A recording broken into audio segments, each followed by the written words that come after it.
Hey everybody, welcome back for another Super M installment. As you have just seen, we got the second batch of painting done last weekend. So I'll just begin with this tire right here. This was nearly new. You can still see some of the flashing on the center rib even. Senior replaced this shortly before the Super M started to knocking.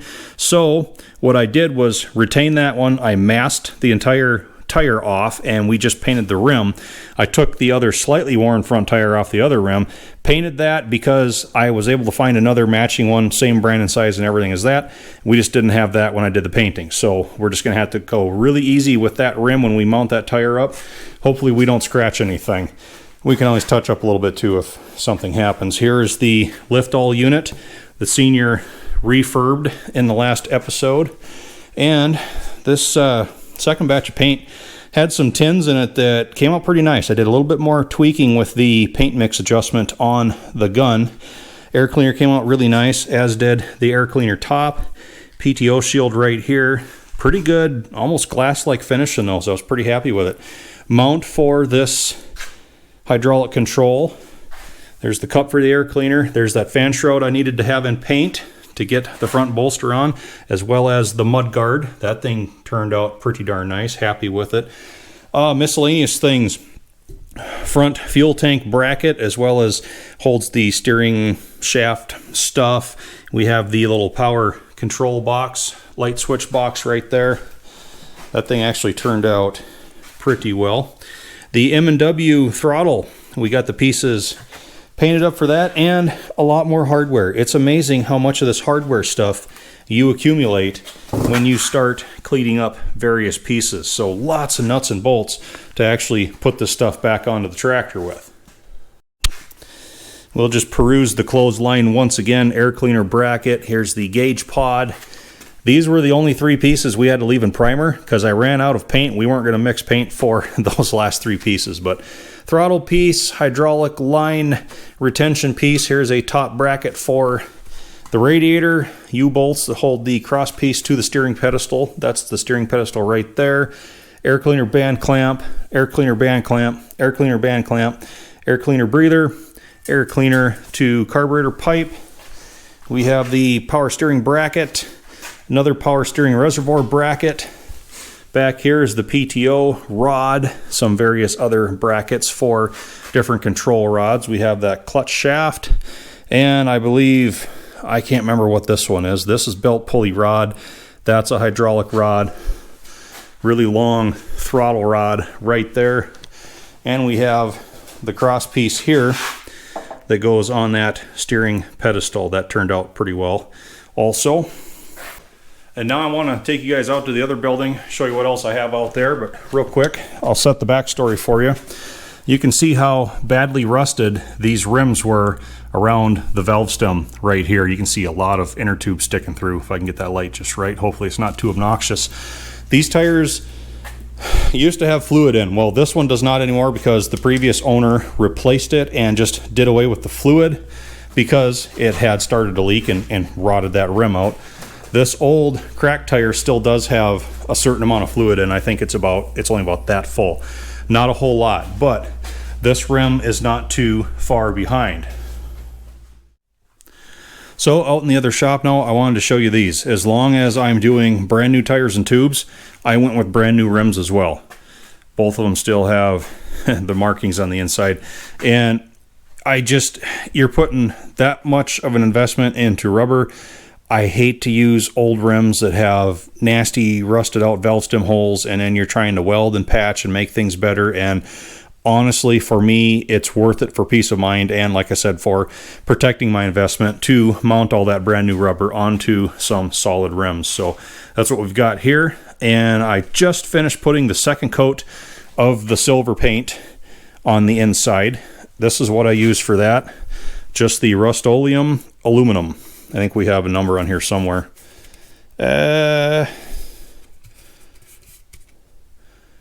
7715. So, right, wrong, or otherwise, that's what I use. It seems to be a reasonable facsimile to what the original coating looked like, and it's a lot more affordable than going through the Case IH and getting their stuff. And it's so thin, I just brush this on. And if I'm really careful and use a quality brush, when this stuff dries, you can't even tell that it's been brushed on. I have not tried spraying that stuff because it's kind of gritty, and I don't know what it's going to do to my paint gun. So brushing it on has seemed to work just fine for me, and it gives a really nice, I like that silver accent on these Farmall rims. It's just a really nice contrast between like the red center hubs and then that brand new black rubber that goes on these things. And since we're on the topic of rims, because this has that aftermarket Norden front axle that uses these 6-bolt solid center rims, you lose the opportunity to get that silver accent in the front. It's going to be a whole lot of red in the front of this thing. I can't think of a way to try and paint this ring silver without making it look cheesy. So we're just going to go solid red on here because it is an aftermarket deal. I do like these solid wheels on a wide front better than the lock clamp style that, like, my grandfather had an old H with a Schwartz front end that had those lock clamps, and with his loader it always was loosening up. Those things would snap and pop and they'd have to tighten bolts. I do like these wheels a lot better, but like I say, you lose a little bit of the aesthetic factor with it, but I think it's still going to look all right. So that's the way we're going with that. Now at this point, I'd like to touch on a comment that I got a couple videos back. I've kind of been thinking about it ever since. I really didn't get too far into it at the time because someone else in the comment section fielded a pretty good response to it, so I kind of left it alone. But the gist of the question was, would the factory have went through all the trouble to use these fine little touch-up brushes to touch up all these little areas that I was showing at the time? One example being the way I said I like to put cotter pins in, get them all bent, and then go back with a touch-up brush and then get color on them. Short answer is no. The factory would have had the tractor the majority of the way assembled before they painted anything, and there's a lot of components that would not have gotten a good coverage of paint on the back sides. That being said, I want to show you guys something here. It's not this stuff. That's for a video that's coming up, so don't look at it, okay? Don't look at it. But we have this book right here. If you're a detail-oriented person and kind of a little bit touched like me, it's just a godsend. It's the Farmall Letter Series Originality Guide. And I tell you what, there is everything awesome that you would ever want to know detail-wise in this book. I just want to show you kind of a quick shot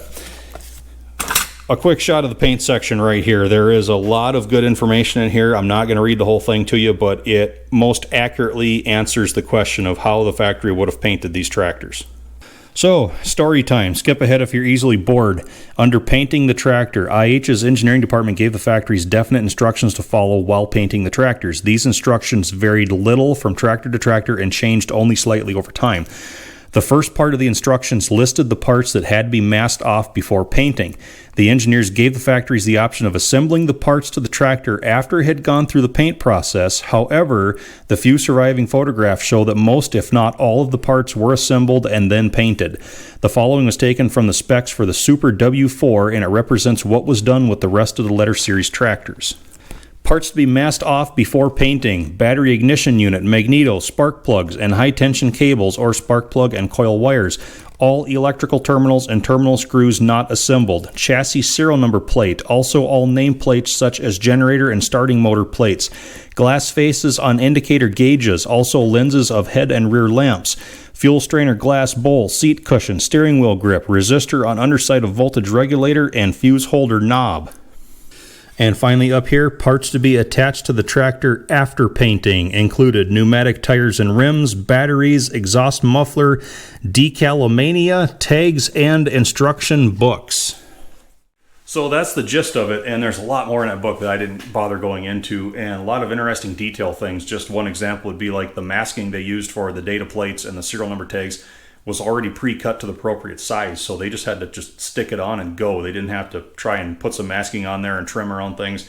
Made the process a lot faster, a lot more convenient. Also, like starters and generators were almost universally painted red with the rest of the machine, but after these had been in the field for a couple of years, you know, these components would fail and they'd get sent out for remanufacture, and even some dealerships, when they remanufactured these things, would put a coat of black paint on them, kind of indicating that they've been reman. So after a few years, it was almost more common to see black starters and generators and electrical items on these machines than it was red. So at the end of the day, it kind of boils down to, what do you want your tractor to look like? There really technically is no right or no wrong. Do you want it to look like it just left the factory, or do you like some different colored accents on things? It's really up to each person. Final thing I want to show you in this book, and something that for a guy like me is just awesome. They have the complete breakdowns and measurements of decal locations and exactly where everything should be, like the oil filter decal, how high up from the base and where to place everything on the hood, even stuff on the back, PTO.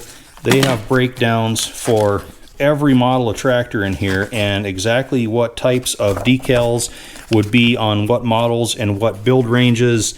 Like I say, for a guy like me, that's just books like that are just gold. So highly recommended if you're doing a letter series Farmall. So that about does it for this video. You can see we're starting the gauntlet all over again. Senior got busy with the sandblaster and the wire wheel today. He got a bunch of seat hardware stuff cleaned, and we're back into that same old pattern of waiting for paint to dry. So we might as well start cleaning up more pieces, get that stuff prepped, get it primered, get it in color, and repeat and repeat and repeat until you run out of parts. And honestly, he's kind of pimping his ride a little bit. He's doing a seat upgrade down there that, well, it's all IH stuff. Trust me, it's not something that I take issue with. I kind of think the setup he's going for is kind of cool. He's going to do a little bit of an improvement. Something that he's always wished the Super M would have had, and it didn't. So we'll just leave it at that. Anyway, guys, thanks for watching. Not a whole lot of work done in this video, but we've been doing a lot off camera lately, so I just kind of wanted to get you guys caught back up. Hope to see you back again.